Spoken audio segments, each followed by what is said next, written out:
باب 18 ان باتوں کے بعد میں نے ایک اور فرشتہ کو آسمان پر سے اترتے دیکھا جسے بڑا اختیار تھا اور زمین اس کے جلال سے روشن ہو گئی. اس نے بڑی آواز سے چلا کر کہا کہ گر پڑا،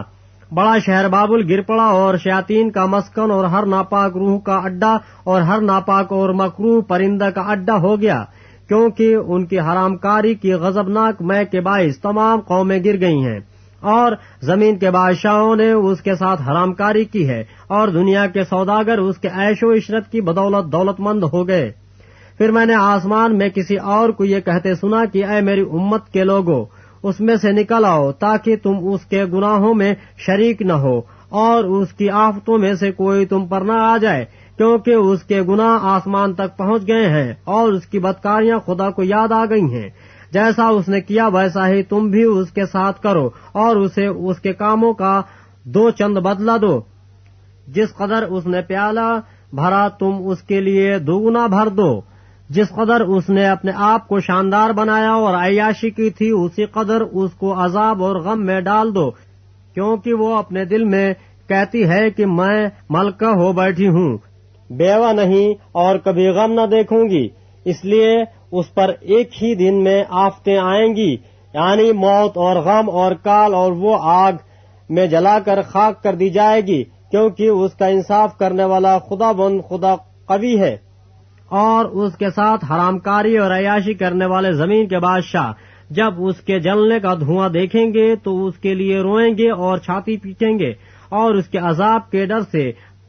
دور کھڑے ہوئے کہیں گے، اے بڑے شہر، اے بابل، اے مضبوط شہر، افسوس افسوس، گھڑی ہی بھر میں تجھے سزا مل گئی. اور دنیا کے سوداگر اس کے لیے روئیں گے اور ماتم کریں گے، کیونکہ اب کوئی ان کا مال نہیں خریدنے کا، اور وہ مال یہ ہے سونا، چاندی، جواہر، موتی اور مہین کتانی اور ارغوانی اور ریشمی اور قیمتی کپڑے اور ہر طرح کی خوشبودار لکڑیاں اور ہاتھی دانت کی طرح طرح کی چیزیں اور نہایت بیش قیمت لکڑی اور پیتل اور لوہے اور سنگ مرمر کی طرح طرح کی چیزیں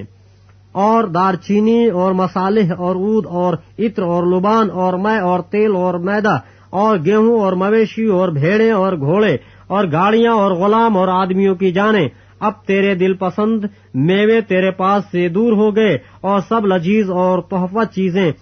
تجھ سے جاتی رہیں، اب وہ ہرگز ہاتھ نہ آئیں گی.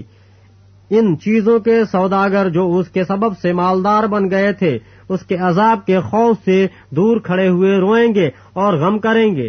اور کہیں گے، افسوس افسوس، وہ بڑا شہر جو مہین کتانی اور ارغوانی اور قیمتی کپڑے پہنے ہوئے اور سونے اور جواہر اور موتیوں سے آراستہ تھا. گاڑی ہی بھر میں اس کی اتنی بڑی دولت برباد ہو گئی، اور سب ناخدا اور جہاز کے سب مسافر اور ملاح اور جتنے سمندر کا کام کرتے ہیں جب اس کے جلنے کا دھواں دیکھیں گے تو دور کھڑے ہوئے چلائیں گے اور کہیں گے، کون سا شہر اس بڑے شہر کے مانند ہے؟ اور اپنے سروں پر خاک ڈالیں گے اور روتے ہوئے اور ماتم کرتے ہوئے چلا چلا کر کہیں گے، افسوس افسوس، وہ بڑا شہر جس کی دولت سے سمندر کے سب جہاز والے دولت مند ہو گئے، گھڑی ہی بھر میں اجڑ گیا. اے آسمان اور اے مقدسوں اور رسولوں، نبیوں، اس پر خوشی کرو، کیونکہ خدا نے انصاف کر کے اس سے تمہارا بدلہ لے لیا. پھر ایک زوراور فرشتہ نے بڑی چکی کے پاٹ کی مانند ایک پتھر اٹھایا اور یہ کہہ کر سمندر میں پھینک دیا کہ بابل کا بڑا شہر بھی اسی طرح زور سے گرایا جائے گا اور پھر کبھی اس کا پتہ نہ ملے گا. اور بربط نوازوں اور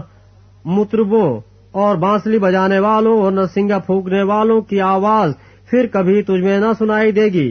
اور کسی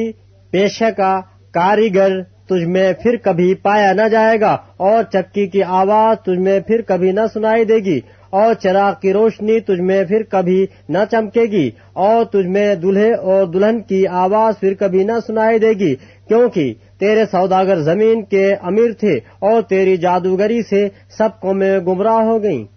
اور نبیوں اور مقدسوں اور زمین کے سب مقتولوں کا خون اس میں پایا گیا.